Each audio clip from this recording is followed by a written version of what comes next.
اعوذ باللہ من الشیطان الرجیم بسم اللہ الرحمن الرحیم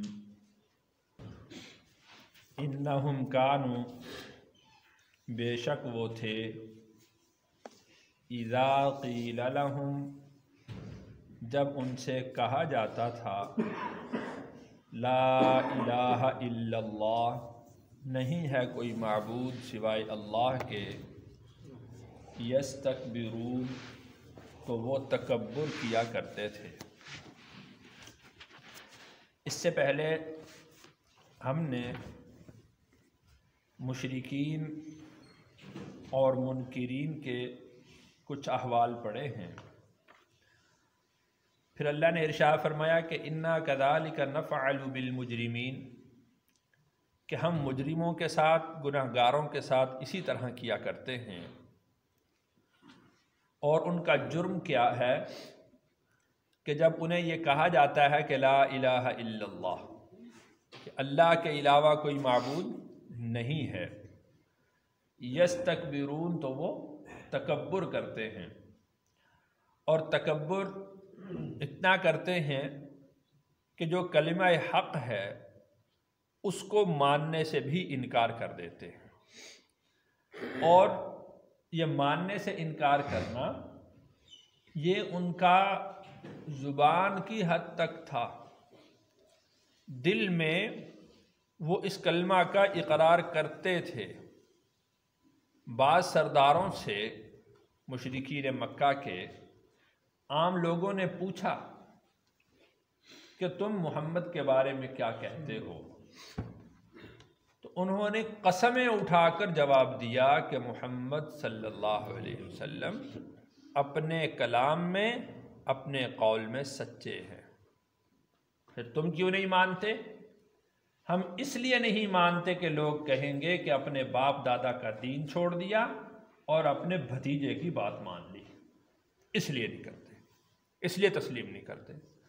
رسول اللہ صلی اللہ علیہ وسلم کی تلاوت کو چپکے چپکے سنا بھی کرتے تھے، اور خود مشرکین کے سردار جب رسول اللہ صلی اللہ علیہ وسلم کے پاس آتے، آپ ان کو قرآن کی آیات پڑھ کر سناتے تو وہ واپس جا کر ان کو کہتے، یہ سرداروں کی بات ہو رہی ہے، عام لوگوں کی بات نہیں ہو رہی۔ سردار جا کر ان کو کہتے کہ بھی بات مان لو، ایسا کلام ہم نے کبھی نہیں سنا۔ وہ سچ بولتے ہیں اور سچی بات کہتے ہیں۔ تو سردار ایک دوسرے کو یہ کہا کرتے تھے کہ یہ اس پر بھی جادو چل گیا ہے۔ سب ایک دوسرے کو یوں کہا کرتے کہ یہ اس پر بھی جادو چل گیا ہے۔ تو صرف تکبر اور بڑائی کی وجہ سے وہ رسول اللہ صلی اللہ علیہ وسلم کی ذات اقدس کا انکار کرتے تھے، ورنہ ان کے پاس انکار کرنے کی کوئی دلیل موجود نہ تھی۔ وَيَقُولُونَ، اور وہ یہ کہتے تھے، اِنَّا لَتَارِكُ، کیا ہم چھوڑنے والے ہیں، آلِہَتِنَا، اپنے معبودوں کو، لِشَاعِرٍ مَجْنُون، ایک شاعر دیوانے کی وجہ سے۔ یعنی نعوذ باللہ، وہ رسول اللہ صلی اللہ علیہ وسلم کے لیے اس طرح کے جملے، اس طرح کی باتیں، اس طرح کے الفاظ استعمال کیا کرتے تھے، اور یہ کہا کرتے تھے کہ ہم آپ کی وجہ سے اپنے معبودوں کو، اپنے آباء و اجداد کے معبودوں کو نہیں چھوڑ سکتے۔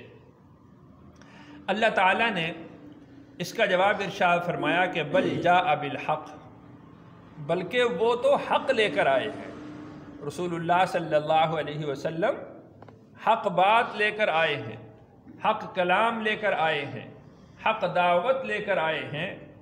وصدق المرسلین، اور تصدیق کرنے والے ہیں پہلے رسولوں کی بھی۔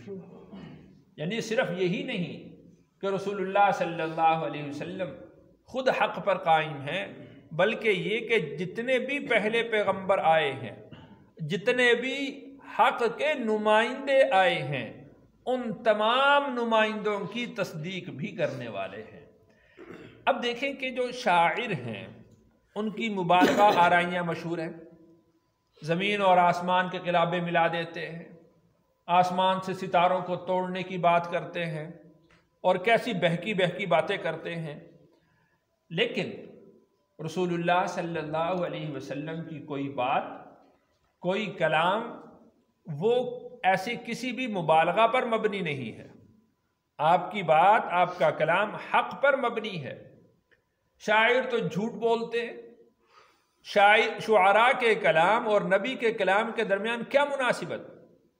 وہ تو جھوٹ بولنے والے ہیں، مبالغہ آرائی کرنے والے ہیں، اور پھر شعراء کے کلام کا جو مدار ہے وہ ہوس پرستی ہے، وہ نفس پرستی ہے، اور اس کلام کے اندر نہ مبالغہ آرائی ہے، نہ جھوٹ ہے، نہ نفس پرستی ہے، نہ ہوس پرستی ہے، بل جاء بالحق، بلکہ رسول اللہ صلی اللہ علیہ وسلم تو حق لے کر آئے ہیں۔ وصدق المرسلین، اور جتنے بھی حق کے پیغمبر آئے ہیں یہ ان تمام کی تصدیق کرنے والے ہیں۔ جس طرح پہلے انبیاء علیہم السلام کامیاب ہوئے ہیں، یہ نبی بھی کامیاب ہوں گے۔ جس طرح یعنی ایک ہی راستہ کے مسافر ہیں، جس طرح پہلے انبیاء علیہم السلام اللہ کا پیغام لے کر آئے، اسی طریقہ سے رسول اللہ صلی اللہ علیہ وسلم بھی اللہ کا پیغام لے کر آئے۔ بلکہ اللہ تعالیٰ نے سورۃ احقاف میں ارشاد فرمایا کہ آپ ان کو کہہ دیجئے ما کنت بدعا من الرسل، میں کوئی نیا رسول تو آیا نہیں تمہارے پاس کہ نیا کلام لے کر آ گیا ہوں اور نئی بات لے کر آ گیا ہوں، اور اس سے پہلے کبھی دنیا کے اندر رسول نہیں آئے۔ ما کنت بدعا من الرسل، ایسا نہیں ہوں میں، یعنی پہلے بھی انبیاء آتے رہے ہیں اللہ کا پیغام لے کر تمہارے پاس، تو میں بھی اللہ کا پیغام لے کر تمہارے پاس آیا ہوں۔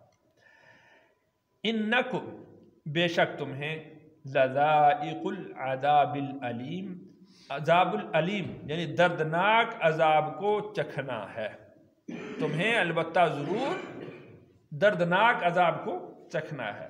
وما تجزون الا ما کنتم تعملون، اور نہیں تم بدلہ دیے جاؤ گے مگر جو کچھ تم کام کیا کرتے تھے، یعنی جس شخص کو جو بدلہ دیا جا رہا ہے وہ اس کے کیے کا بدلہ اس کو دیا جا رہا ہے۔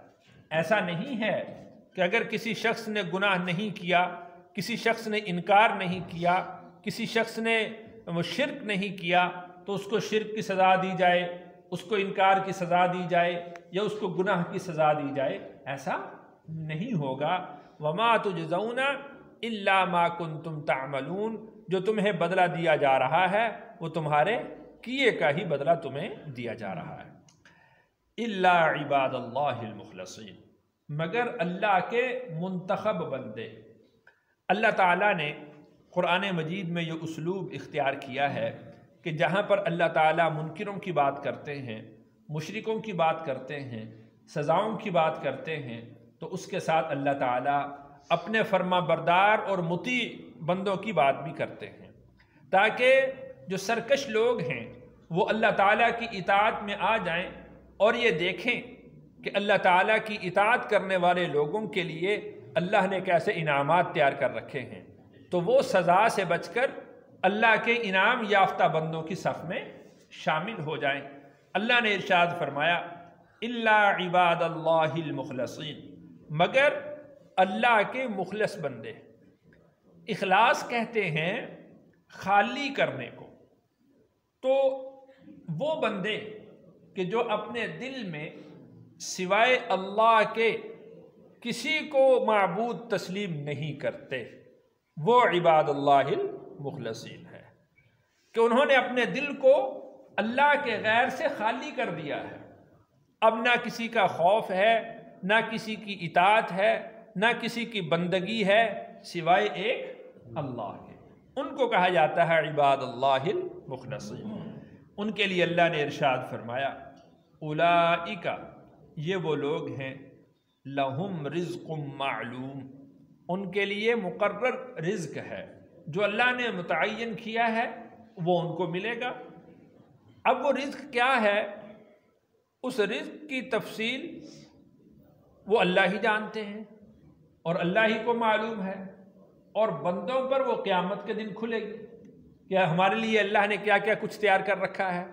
بطور نمونہ کے اللہ نے ذکر ارشاد فرمایا کہ فواکہ میوے ہوں گے، وہم مکرمون اور وہ باعزت ہوں گے، اللہ کے ہاں اعزاز والے ہوں گے، یعنی اللہ کے ہاں ان کی بڑی قدر ہوگی، بڑی عزت اور تکریم ہوگی۔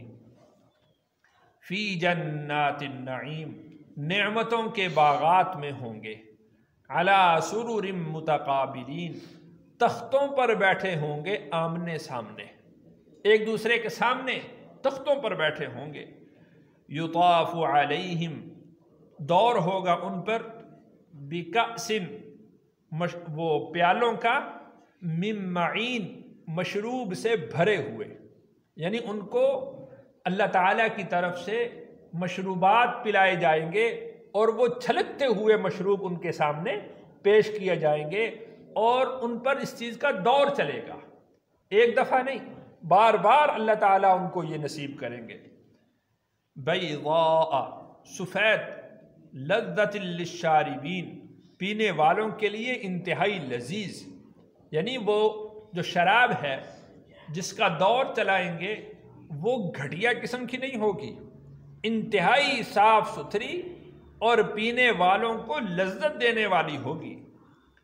لا فیہا غول اس میں سر درد نہیں ہوگا، شراب ایسی نہیں ہوگی کہ جو انسان کو حواس باختہ کر دے، ایسی شراب نہیں ہوگی کہ جس سے سر چکرائے۔ ولا ہم عنہا ینزفون اور نہ ہی وہ اس سے بہکی بہکی باتیں کریں گے، یعنی ان کے دماغ بھی اس سے خراب نہیں ہوں گے، نہ ہی سر میں درد ہوگا۔ سر میں درد ہوتا ہے، چکر آتے ہیں، قے آ جاتی ہے، تو یہ خرابی کی علامات ہیں۔ جو جنت میں ملنے والی ہے اس میں نہ سر درد ہوگا اور نہ ہی بہکی باتیں کریں گے، نہ قے آئے گی، نہ اس میں کسی قسم کی گندگی اور خرابی شامل ہوگی۔ وعندہم اور ان کے پاس قاصرات الطرف نظروں کو جھکانے والی، عین موٹی آنکھوں والی، یعنی ان کو بہلانے کے لیے جنت میں جو ان کی بیویاں ہیں وہ نظروں کو جھکانے والی ہیں اور موٹی آنکھوں والی ہیں۔ کأنہن بیض مکنون گویا کہ وہ انڈا ہے چھپایا ہوا۔ بیض مکنون اس کے کئی معنی، کئی تفاسیر کی گئی ہیں۔ اس کا مطلب ایک تو یہ ہے کہ جب کوئی بھی پرندہ وہ انڈا دیتا ہے تو انڈا دے کر اس کو اپنے پروں کے نیچے چھپا لیتا ہے، یعنی نہ اس پر مٹی پڑے نہ کسی قسم کا داغ لگے، تو اس طریقے سے ان کو چھپایا گیا ہے گویا کہ ان پر نہ مٹی ہے نہ ہی کسی قسم کا کوئی داغ ہے۔ بعض حضرات نے یہ کہا ہے کہ بیض مکنون یہ انڈے کا اوپر کا چھلکا اتاریں تو جو اس کے اندر ایک سفید لیئر ہوتی ہے، یہ اس کے ساتھ تشبیہ دینا مقصود ہے کہ انڈا تو کی جو باہر کی جو چھلکا ہے وہ تو پھر گندا ہو جاتا ہے، مٹی پڑ جاتی ہے، لیکن اگر اس کا چھلکا اتاریں تو اندر اس کے سفید ایک لیئر ہوتی ہے، وہ بالکل صاف ستھری شفاف اور یعنی جس کو ہم کہہ سکتے ہیں نا ٹرانسپیرنٹ ہوتی ہے، اس میں سے نظر بھی آتا ہے، تو گویا کہ کأنہن بیض مکنون اس طریقے سے۔ بہرحال مفسرین کرام لکھتے ہیں کہ بیض مکنون کا جو معنی بھی لیا جائے، مراد اس سے رنگ کی صفائی ہے کہ ان کے اتنے خوبصورت اور صاف رنگ ہوں گے۔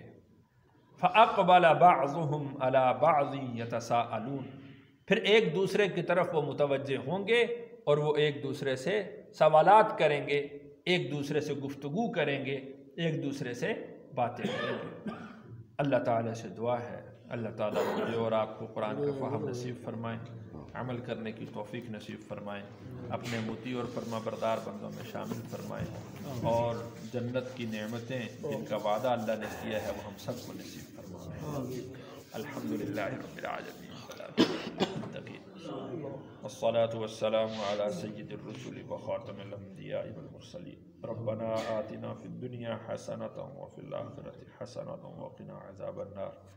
یا عزیز یا غفار